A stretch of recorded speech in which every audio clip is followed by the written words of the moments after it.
Good day, this is Dimitri Lascaris coming to you from Mashhad, Iran on July 10th, 2026 for Reason to Resist. Yesterday was the final day for the funeral of Iran's martyred Supreme Leader Ali Khamenei. A little later in this report, I'll share you the stunning footage of this remarkable final day. I've been in Iran for the entire period of the 7-day funeral, and like all other days I have been here, yesterday's proceedings drew huge masses of people who expressed their grief, indignation, and defiance at the United States and Israel. But before I share with you footage of yesterday's events, I want to talk to you about the ongoing U.S. war of aggression against this country. This week, after Iran targeted non-compliant commercial ships in the Strait of Hormuz using non-lethal force, the U.S. bombed Iranian ports and bridges. In so doing, U.S. forces killed more than a dozen martyrs. The aggressor murdered at least 3 people in Iran's southwestern Khuzestan province, a firefighter in an airport in the southeastern city of Iranshar, and 9 members of the Iranian military. Iranian state media also reported explosions in several cities, including Bushehr, which houses Iran's nuclear power plant complex, and apparently, although those airstrikes did not hit the nuclear plant, they did strike nearby. Iran's military has responded with dozens of strikes on U.S. military bases in Kuwait, Bahrain, Qatar, and Jordan.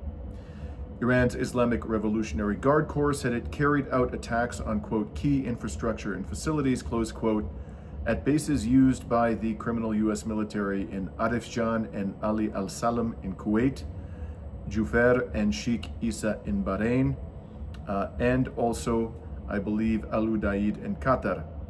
Most importantly, perhaps, Iran fired 10 ballistic missiles at Jordan's Azraq military base, according to the IRGC in a statement carried by state media yesterday. Jordan's armed forces said it had intercepted 8 Iranian missiles in the airspace after sirens sounded across the country, adding that falling shrapnel did not cause any casualties or material damage. So assuming that Iran did in fact fire 10 ballistic missiles, that would mean that Jordan intercepted 80% of them. Well, I find that rather difficult to believe, and I'll tell you why. Because former MIT professor Ted Postel, who is one of the leading weapons experts in the West and was an advisor to the Pentagon, has done some very interesting interviews about this subject, about the ability of U.S. air defense systems to intercept ballistic missiles. He did a recent interview in particular on the Daniel Davis program, I think it was about 3 weeks ago, in which he explained why he has concluded that the Patriot air defense system, which is essentially the best air defense system that the United States has and provides to its Arab vassals, only intercepts about 2 to 3% of ballistic missiles. It may be quite good when it comes to dealing with slow-moving drones or subsonic cruise missiles, perhaps even non-hypersonic missiles, although possessing supersonic speeds. Perhaps they can take out a significant proportion of those, but missiles that travel at hypersonic speeds, which is the velocities that these ballistic missiles reach when they enter the atmosphere and hurtle towards the Earth. According to Theodore Postel, 2 to 3% is probably the interception rate. So even if they had taken out 1 of these 10 missiles, they would have been lucky to do that. That would have been an interception rate of 10%, 4 to 5 times above the average interception rate, according to the conclusions of Professor Postel. And we also know, by the way, that although fantastical claims were made throughout the Ramadan war about the proportion of Iranian ballistic missiles that were being intercepted by the Gulf Arab autocracies that house these U.S. military bases, we know from the corporate media in the United States and satellite imagery that in fact there was enormous damage done to numerous of these bases, rendering in excess of 10 of them, according to the Western corporate media, inoperable. So if these air defense systems are nearly as successful as is claimed by countries like Jordan, then you would not expect to see that level of damage in U.S. military bases in this region. Now, the IRGC says that in Jordan, it targeted a U.S. command and control facility. 10 ballistic missiles can do a hell of a lot of damage to a facility of that nature. For the time being, we can't say here on Reason to Resist how much damage was done, but with time, we may well find out, particularly as satellite imagery emerges. And if we do find out, we'll certainly share that information with you. Now, in its newsletter this morning, the New York Times published a commentary by New York Times staff writer Catherine Benhold. Her commentary concerned the debate in Iran before those who want negotiations with the U.S. to continue and those who want them to end. As is customary in the corporate media, Benhold describes those who want negotiations to end as hardliners, and she claims that the hardliners in Iran constitute a minority, albeit a powerful one. She also says that the hardliners, quote, prefer war, close quote. Benhold writes that the hardliners used the occasion of the Supreme Leader's funeral this past week to physically attack government officials who have been defending the ceasefire with the United States. On Monday, she says, there was a particularly notable incident when, according to her, a crowd tried to tackle President Masoud Pezeshkian during a funeral procession while shouting, quote, death to the appeaser, close quote. And Benhold says, quote, he swayed, looking dazed as security detail guided him away. She goes on and writes, Foreign Minister Abbas Araghchi was struck with a rock as he was chased down an alley during the funeral. The attackers, waving flags, cursed him and called for his death, close quote. Now, I've not seen footage of these incidents and cannot confirm whether these events actually occurred, but if they did occur, I wouldn't be surprised.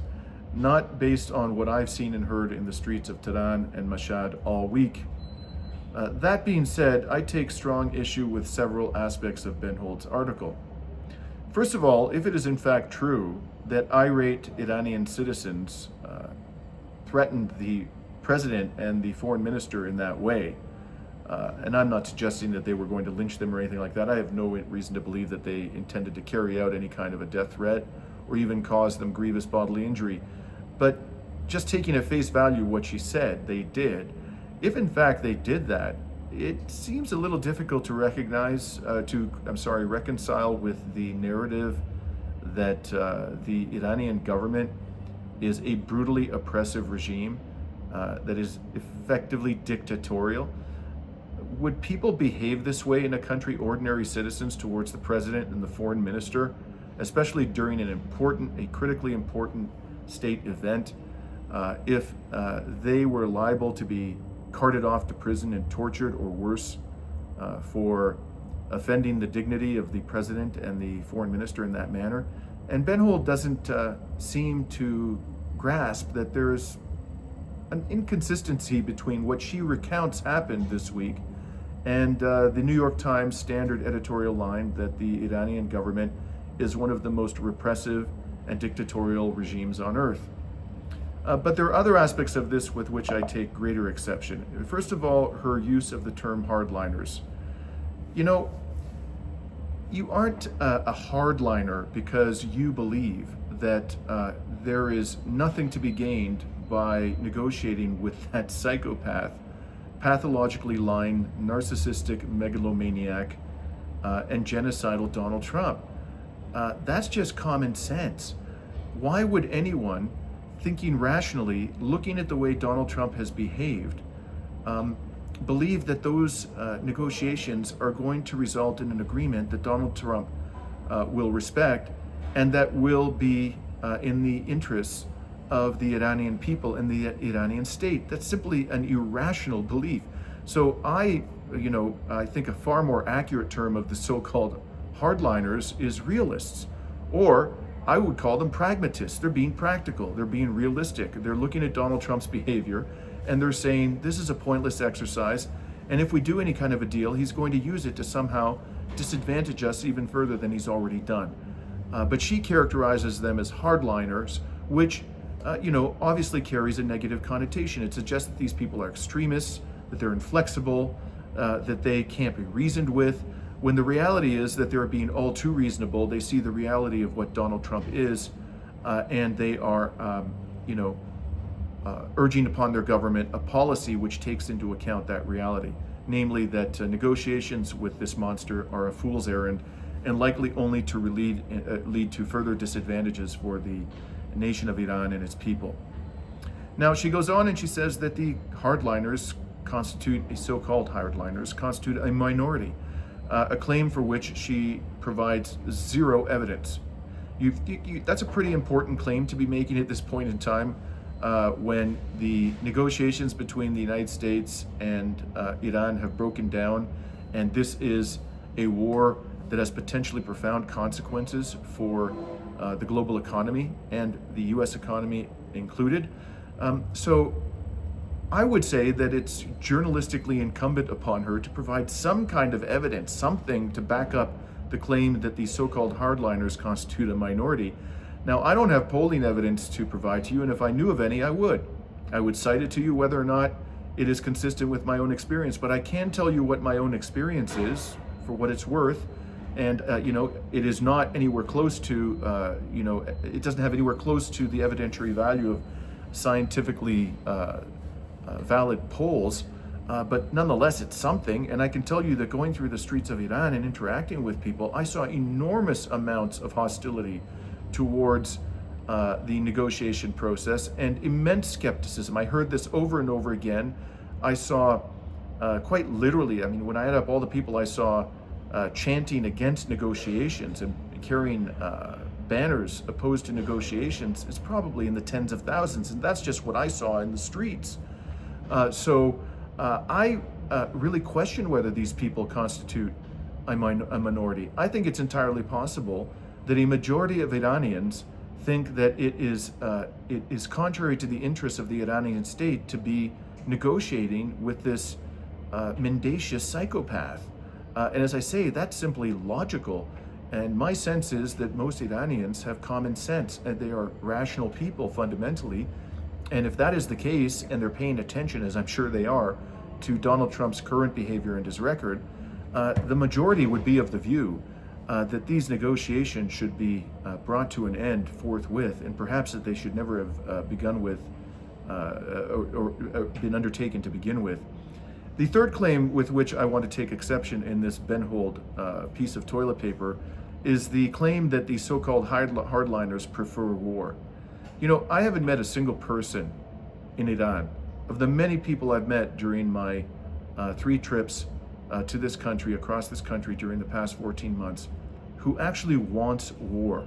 Not a single one. Such people may exist, but if they were here in significant number, and if the so-called hardliners with whom I've had extensive interaction preferred war, then presumably I would have met at least a few of them by now, but I've met none of them. What the Iranian people want, let's be very clear about this, Ms. Ben-Hold, they want the war to be brought to an end as expeditiously as possible, but they want it to be ended permanently. I repeat, permanently. They don't want to be turned into Lebanon or Syria or Libya, that is in a constant state of vulnerability, a constant state of war, a war which simply varies from time to time in intensity, but which is never ending and permanently enfeebles the state. That's what they don't want, and they understand perfectly well that after having kicked the asses of the Americans and the Israelis in the most recent war and in the June war of last year, the Israelis and the Americans are opting for Plan B, and Plan B is this low-intensity, intermittent war, which doesn't cause catastrophic damage all at once, but which over time gradually weakens the state and the nation to the point that they can no longer defend themselves, and there's a breakdown of a civil order and civilized life. That is what the Americans and the Israelis have in store through this negotiating process, which is a complete fraud, as is now clear as day. And the Iranian people understand this perfectly well, so they don't think that this course of action, the one being pursued, not all Iranians, but in my view, probably a majority of them, don't think that the course of action that has been pursued thus far by the government is likely to lead to a permanent end in the war. What will lead to a permanent end to the war? In my view, it is exactly what I've been saying for months. My view has been strengthened over time by the kinds of things we have witnessed this week, the relentless violations of the MOU and various other ceasefire agreements by the United States and Israel. What has to happen is that Iran has to inflict such a penalty on the United States. Israel is really secondary in all of this, because if the United States wants the war to be ended permanently, it'll be ended permanently whether or not Israel wants that. So it has to really inflict upon the United States a penalty that is so severe that the next time it's tempted to attack Iran, it will decide not to do that, because the pain of doing so will simply be too great. And how can Iran inflict a penalty of that nature? By shutting down the Strait of Hormuz. You know, we just did a press conference with the Iranian parliamentarian Ebrahim Azizi, who is the chair of the Parliament's National Security Commission. We published that this morning. And we were allowed to ask him questions, any questions we wanted. There were no restrictions placed upon our questions. And a lot of people in that room, foreign journalists, yourself, yours truly included, expressed skepticism about the wisdom of pursuing these negotiations any further.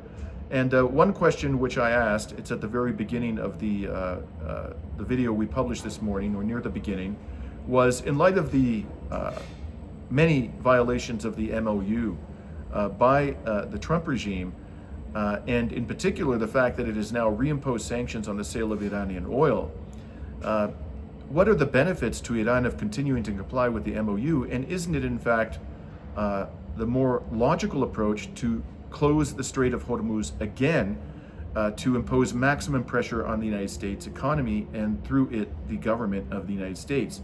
And I commend to you, if you want to see the answer that I got back from Mr. Azizi, that you watch this. Another person also asked in this same video that we've published whether the United States, Iran entered into the MOU too early, because it was on the cusp of causing serious harm to the United States economy, just as the United States, by the way, has been doing to the Iranian economy for decades. And so, again, the answer to that question may interest you, and if you want to hear what Mr. Azizi had to say, I recommend that you watch the video of the press conference which we published this morning. But in any case, the point here is, I don't believe, and I suspect that a great many Iranians don't believe, that the Iranian government has so far gone far enough to establish real deterrence. That's what they want. They want real deterrence so that the war is brought to a permanent end, and they're not indefinitely subjected to the suffering, the interminable suffering of an intermittent low-intensity war. So that, again, Ms. Benhold, if you happen to be listening to my comments today, that's what the Iranian people want. Your racist notion that there are some wild-eyed savages who love war, or that any segment of the Iranian society is like that, really is a disgrace. Like all human beings, they desire peace, overwhelmingly. And if there are any people in this country who actually do prefer war, I assure you that they are a tiny minority. Now, I want to close out with a couple of other points about what has happened over the last couple of days. We will be heading back to Tehran later this evening by train. It's a 12-hour train ride. We got here by train about 3 days ago.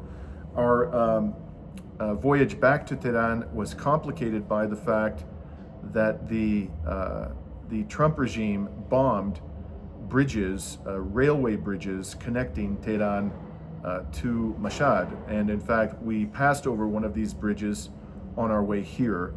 Now, we were therefore uncertain whether we were going to be able to take the train back to Tehran, and I do need to go back for 1 day before leaving the country and returning to Canada.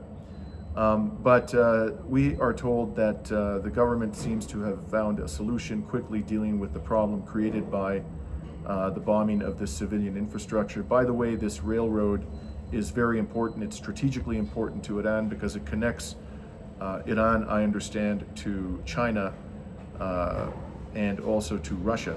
So that will tell you something about the motivation of the United States for bombing this civilian infrastructure.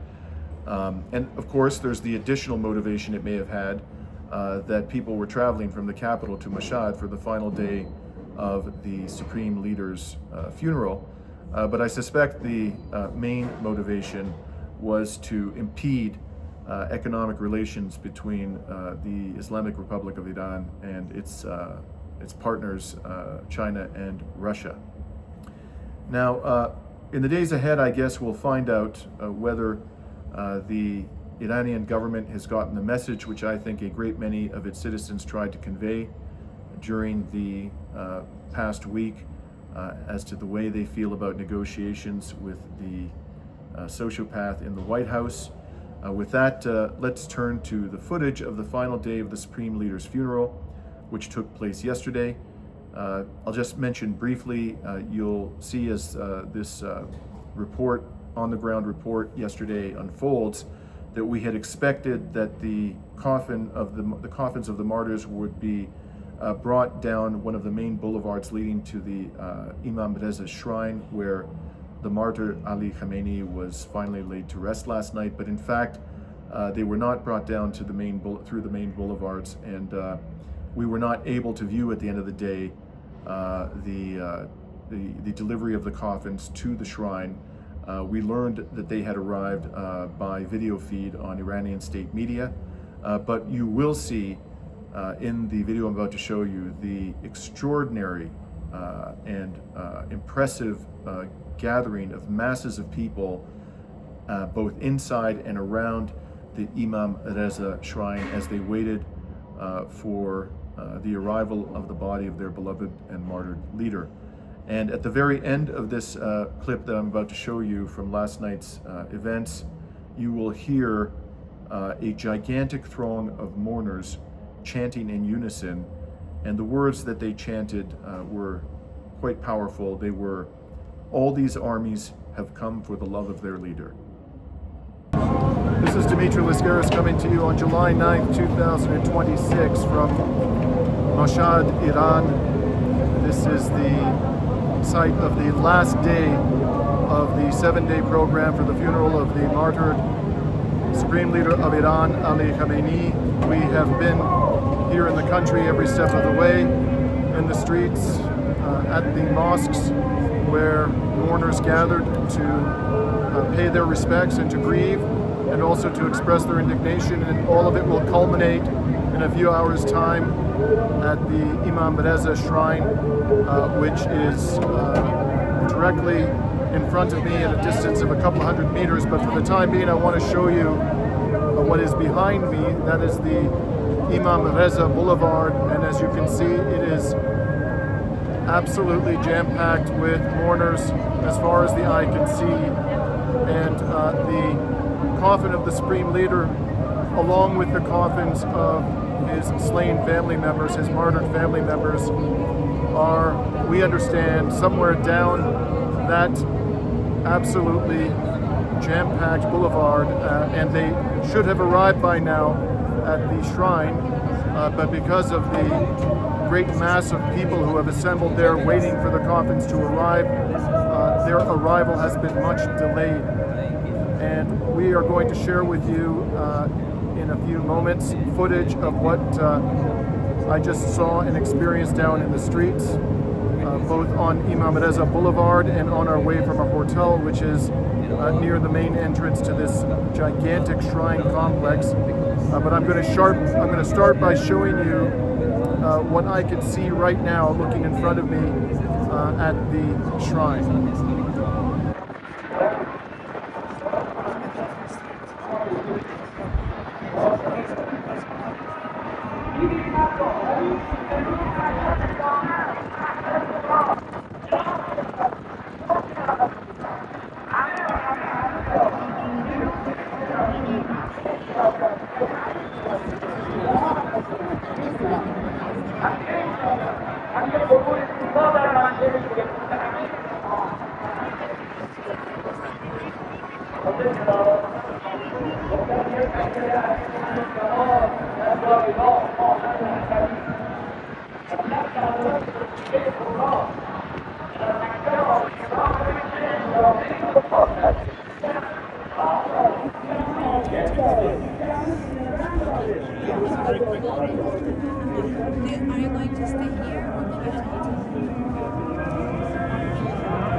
So we've now left that very tall hotel where we had this magnificent view of Imam Reza Boulevard and the Imam Reza Shrine, and we're back down in the streets below. We have learned that in fact the coffin bearing the body of the Supreme Leader is not going to be delivered via Imam Reza Boulevard, but rather another avenue that passes directly in front of the hotel we're staying, which is a smaller hotel, an 8-floor hotel. And that news, by the way, has been spread publicly, so you can see that there are a lot of people walking in the direction of our hotel, which is about a couple hundred meters away. And we plan to go onto the rooftop of our hotel so that we can see the coffin of the martyred Supreme Leader go by as it enters the shrine complex.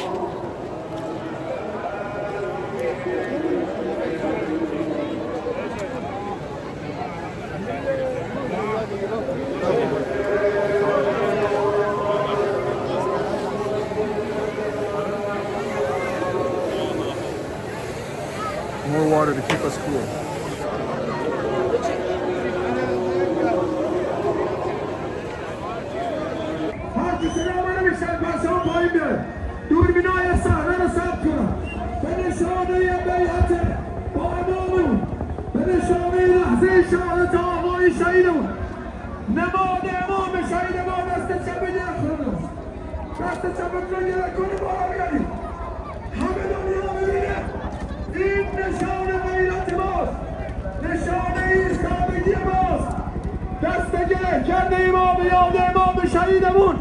این دست باید به جایی بخوره و در اونایی که از آمریکا میزنن و به اونایی که از ترامپ میزنن با تمام وجود مرگ بر آمریکا، مرگ بر آمریکا، مرگ بر آمریکا، مرگ بر آمریکا، مرگ بر آمریکا، مرگ بر آمریکا، مرگ بر آمریکا، مرگ بر آمریکا، مرگ بر اسرائیل، مرگ بر اسرائیل، مرگ بر اسرائیل، مرگ بر اسرائیل، مرگ بر اسرائیل، مرگ بر اسرائیل، مرگ بر وطن فروش خائن، مرگ بر وطن فروش خائن، مرگ بر وطن فروش خائن، مرگ بر وطن فروش خائن. تمام جمعیت کجا بریم؟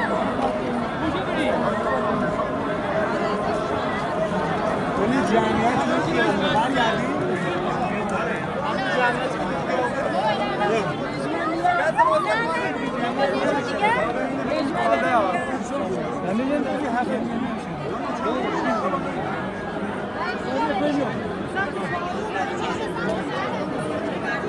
ليه مش نزيد بس ما خلينا بعد كده والله في كان في مستعد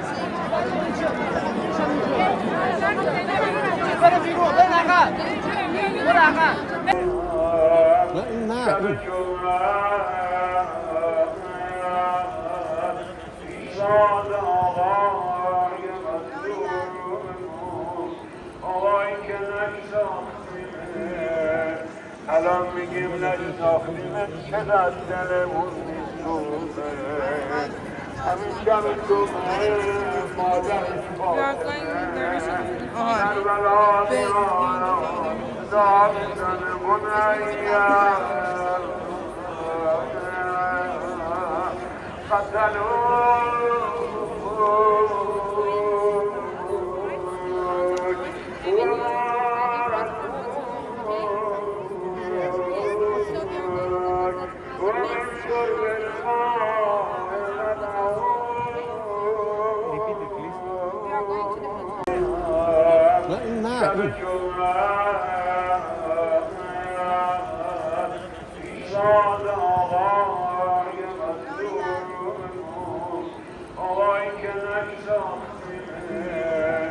الان میگیم نشناختیمت چقدر دلمون میسوزه همین شب صبح مادرش باشه کربلا میان داشتن بنیم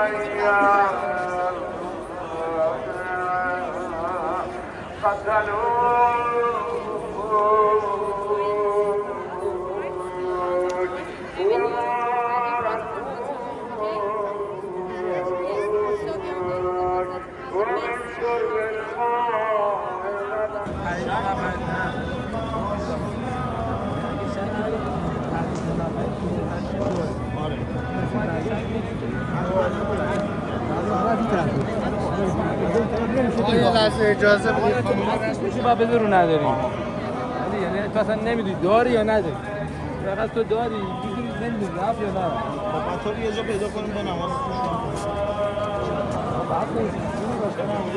یه جا پیدا کنیم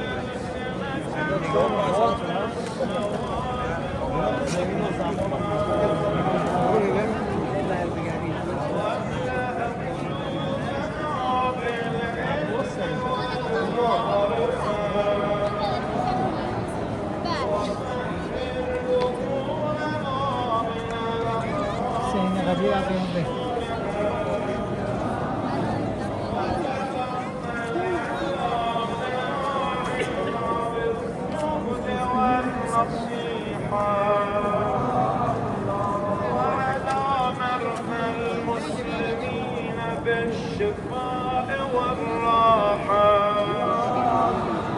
وعلى موتاهم بالرحمة والرحمة وعلى مشايخنا بالمقال والسكينة وعلى الشباب بالإنابة والتوبة. We've now returned to our hotel and are still waiting for the coffin of the martyred Supreme Leader and those of his slain family members to enter the shrine, and we expect that that's going to happen shortly.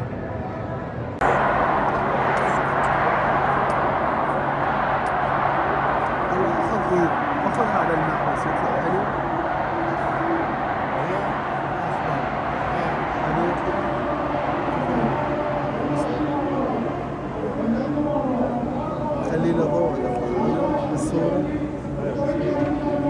So now, and then Surah.